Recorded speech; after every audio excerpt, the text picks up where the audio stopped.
श्री गणेशाय नमः. श्री स्वामी समर्थ. सुप्रभातम. नमस्कार. सिया ऑफिशियलवर आपले सुस्वागतम.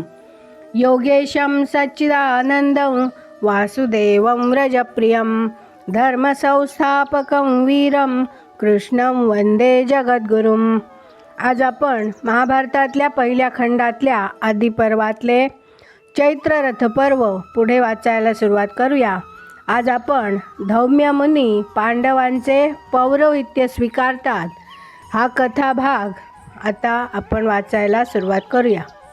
अर्जुन म्हणाला, गंधर्वा, आम्हाला जो सर्वथा अनुरूप असेल अशा पुरोहिताचे नाव आम्हाला सांग. तू सर्वज्ञ आहेस.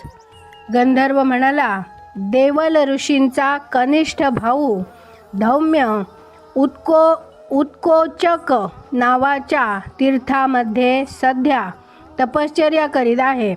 तुमची इच्छा असेल तर त्याला विनंती करून पहा. वैशंपायन म्हणाले. नंतर अर्जुनाने संतुष्ट होऊन विख्यात आग्नेय अस्त्र यथाविधी गंधर्वाला अर्पण केले आणि त्याला तो म्हणाला, गंधर्व राजा, तू जे अश्व मला देणार होतास ते तूर्त तुझ्याजवळच राहू देत. त्यांची गरज आम्हाला लागली म्हणजे ते आम्ही तुझ्या जवळून अवश्य घेऊ. तुझे कल्याण असो. यानंतर गंधर्वाने पांडवांचा सत्कार केला आणि पांडवांनीही गंधर्वाचा उलट सत्कार केला आणि गंगा नदीच्या रमणीय तीरावरून ते आपापल्या मार्गाने निघून पुढे गेले. यानंतर पांडव उत्कोचक तीर्थामध्ये धौम्य ऋषींच्या आश्रमात गेले आणि त्यांनी आपले पौरोहित्य स्वीकारावे अशी पांडवांनी त्यांना विनंती केली. सर्व वेदवेत्या पुरुषांमध्ये श्रेष्ठ असलेल्या धौम्य ऋषींनीही वन्य फळे आणि कंदमुळे अर्पण करून त्यांचे आतिथ्य केले आणि त्यांचे पौरोहित्य स्वीकारण्याचे मान्य केले. धौम्य ऋषींसारख्या श्रेष्ठ पुरोहिताचा आणि आचार्यांचा लाभ झाल्यामुळे आपण आता सनाथ झालो असेच त्या भरतश्रेष्ठ पांडवांना वाटले. इतकेच नव्हे तर या पुरोहिताच्या आधारावर आपल्याला ऐश्वर्य प्राप्त झाले, म्हणजेच गेलेले राज्य परत मिळाले आणि स्वयंवरात पांचाली द्रौपदीची सुद्धा आपल्याला प्राप्ती झाली असेही त्यांना वाटले. पांडवांचे हे आचार्य वेदार्थांचे तत्त्व जाणणारे होते, उदार मनाचे होते. अशा या धर्मज्ञ धौम्य ऋषींनी पांडवांना आपले यजमान केले आणि साक्षात देवांप्रमाणे बुद्धी, पराक्रम, सामर्थ्य आणि उत्साह या गुणांची जोड प्राप्त झालेल्या त्या सर्व वीरांनी धर्माला सर्वस्वी अनुसरूनच आपले गेलेले राज्य पुन्हा परत मिळविले आहे अशीच धौम्य ऋषींची कल्पना झाली. यानंतर राजकुमार पांडवांनी स्वस्ती वाचन केले आणि सर्वांनी मिळून एकदम पांचालीच्या स्वयंवरासाठी जावे असे त्यांनी ठरविले. इथे चैत्र रथपर्व पूर्ण झाले. आता आपण द्रौपदी स्वयंवर पर्व इथून पुढे वाचायला सुरुवात करूया. वैशंपायन म्हणाले, नंतर ते पुरुषसिंह पांडव पंचाल देश पाहण्यासाठी, तेथे होणारा स्वयंवराचा महोत्सव पाहण्यासाठी आणि मुख्य म्हणजे द्रौपदीला पाहण्यासाठी निघाले. आपल्या मातेसमवेत प्रवास करीत असलेल्या त्या शत्रुघ्न पांडवांना मार्गामध्ये एकजुटीने जात असलेले पुष्कळ ब्राह्मण भेटले. आपण सर्वजण कोठून आलात आणि कोणीकडे निघाला आहात असे त्या वेदाध्ययन करणाऱ्या ब्रह्मचारी ब्राह्मणांनी पांडवांना विचारले. युधिष्ठिर म्हणाला, हे विप्रश्रेष्ठ हो, आम्ही सारे भाऊ एकजुटीने प्रवास करीत आहोत आणि आमच्या मातेसह आम्ही एकचक्रा नगरीतून आलो आहोत. ब्राह्मण म्हणाले, असे असेल तर आजच्या आजच पंचाल देशात जा.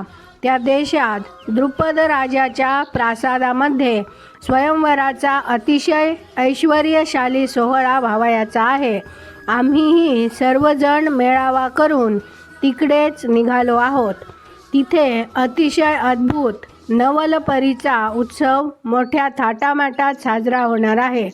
नृपश्रेष्ठ यज्ञसेन द्रुपदाची यज्ञवेदीमधून बाहेर पडलेली कन्या अतिशय लावण्यवती आहे.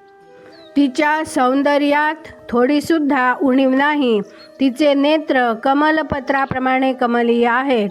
शिवाय प्रदीप्त यज्ञीय अग्नीमधून कवच व खड्ग धारण करून आणि धनुष्यबाण हातात घेऊन बाहेर पडलेल्या आणि प्रत्यक्ष अग्नीप्रमाणेच दैदिप्यमान असलेल्या प्रतापी द्रोणशत्रू धृष्टद्युम्नाची ती द्रौपदी ही भगिनी आहे. ती कमालीची सुकुमार आहे, मानिनी आहे, निर्दोष सौंदर्याने साजून दिसणारी आहे.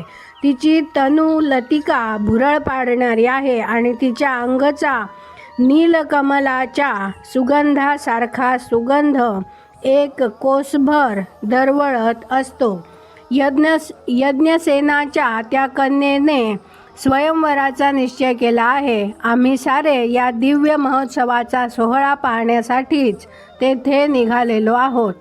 स्वयंवराच्या या सोहळ्यासाठी यज्ञ करून विपुल दक्षिणा देणारे, वेदाध्ययन करणारे पवित्र महात्मे, कठोर व्रताचरण करणारे, तरुण देखणे महारथी वीर आणि अस्त्रविद्येत पारंगत असलेले देशोदेशीचे राजे आणि राजपुत्र येणार आहेत.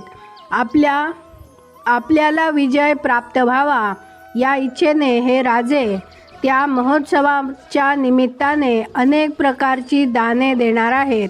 ते धन देणार आहेत, गायी देणार आहेत, भक्ष्य आणि भोज्य पदार्थ अगदी मुक्त हस्ताने देणार आहेत. या साऱ्या दानांचा स्वीकार करून स्वयंवराचा सोहळा पाहून आणि त्या महोत्सवाची मौज लुटून मग आम्ही आमच्या इच्छेप्रमाणे आपापल्या देशात परत जाणार आहोत. त्या महोत्सवात निरनिराळ्या देशातले बहुरूपी भाट, नर्तक, पुराणिक, वंश कीर्तन करणारे आणि अतुरबळी मल्ल येणार आहेत. म्हणून हे महात्म्यांनो, तुम्हीही त्या उत्सवात आपले मन रमवा. सर्व सोहळा डोळे भरून पहा आणि भरपूर दक्षिणा मिळवून पुन्हा तेथून आमच्याबरोबरच परत या.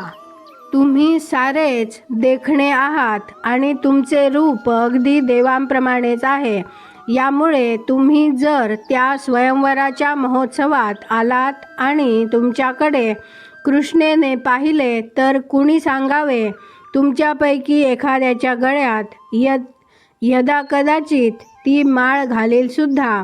तुझा हा आकर्षक देखणा आणि पराक्रमी दिसणारा भाऊ विजय मिळवण्यासाठी जर पाठवला तर तो विपुल द्रव्य मिळवून आणण्याची पूर्ण शक्यता आहे आणि असे झाले तर तुमच्या आनंदाला पारावार राहणार नाही. यावर युधिष्ठिर म्हणाला, फार छान.